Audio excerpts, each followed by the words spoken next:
Ratu negeri Saba yang bernama Balqis sangat terkejut menerima surat dari Nabi Sulaiman. Ia kemudian membuka dan membaca surat itu yang berbunyi, "Dengan nama Allah yang Maha Pengasih lagi Maha Penyayang, surat ini adalah dariku, Sulaiman. Janganlah kamu bersikap sombong dan menganggap dirimu lebih tinggi daripadaku. Datanglah sekalian kepadaku berserah diri." Begitulah pembukaan dari surat tersebut. Setelah membaca surat itu, Ratu Balqis segera mengumpulkan para penasehat kerajaannya. Para penasehat cenderung menolak ajakan Nabi Sulaiman. Mereka berkata, "Kita adalah orang-orang yang memiliki kekuatan dan memiliki keberanian untuk berperang, namun keputusan tetap berada di tanganmu. Maka pertimbangkanlah hal-hal yang akan kamu perintahkan." Setelah menerima berbagai saran, Ratu Balqis ternyata tidak memilih jalan peperangan.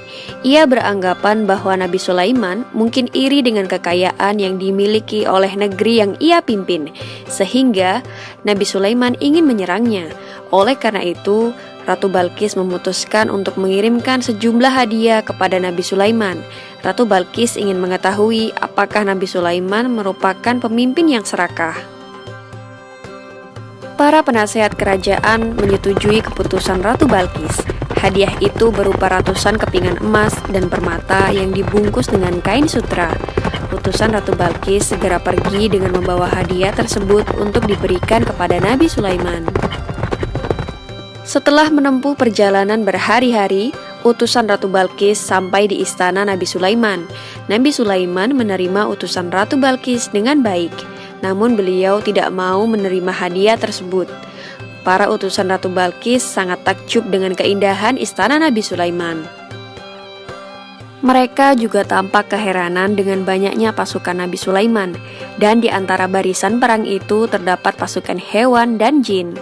Mereka menyadari betapa kecilnya hadiah yang mereka bawa dibandingkan dengan kekayaan yang dimiliki oleh kerajaan Nabi Sulaiman. Para utusan Ratu Balqis itu kemudian pulang ke negerinya dengan membawa kembali hadiahnya. Setelah mendengar kabar dari utusannya, Ratu Balqis menjadi terpesona dan bermaksud datang untuk menemui Nabi Sulaiman.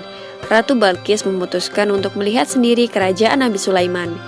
Ia dan beberapa pengawalnya kemudian mempersiapkan diri untuk berangkat menuju ke istana Nabi Sulaiman. Mendengar kabar bahwa Ratu Balqis sedang menuju istananya, Nabi Sulaiman segera mempersiapkan penyambutan kepada Ratu Balqis. Maka diperintahkannya para jin untuk mendatangkan singgasana Ratu Balqis secara diam-diam ketika sang ratu sedang perjalanan untuk menghadap Nabi Sulaiman. Ketika sang ratu tiba beserta para pengiringnya, Nabi Sulaiman menyambutnya dengan menunjuk ke singgasana sang ratu. Nabi Sulaiman berkata, "Seperti inikah singgasanamu?" Ratu Balqis merasa heran dan bertanya-tanya dalam hatinya, bagaimana mungkin singgasananya bisa berada di istana Nabi Sulaiman, padahal ia yakin bahwa singgasana itu berada di istananya ketika ia pergi meninggalkan negerinya.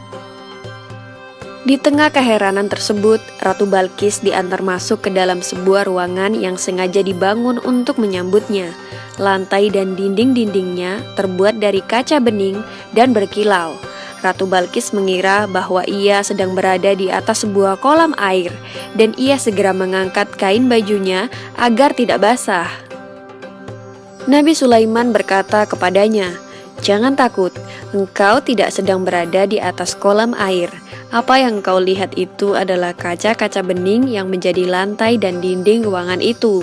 Ratu Balqis tersipu malu. Ia segera menyadari kelemahan dirinya terhadap kebesaran dan kekuasaan Allah yang ditunjukkan oleh Nabi Sulaiman. Balqis berkata, "Ya Allah, aku telah lama tersesat berpaling darimu, melupakan nikmat dan karunia-Mu, merugikan dan menzalimi diriku sendiri sehingga terjatuh dari cahaya dan rahmat-Mu. Ampunilah aku dan kaumku. Aku berserah diri bersama Sulaiman nabimu dengan ikhlas dan penuh keyakinan. Kasihanilah diriku ya Allah, Tuhan yang Maha Pengasih dan Maha Penyayang." Demikianlah Ratu Balkis akhirnya menikah dengan Nabi Sulaiman, dan kerajaan Sabah dengan kerajaan Sulaiman akhirnya disatukan. Mereka pun hidup bahagia sampai akhir hayatnya.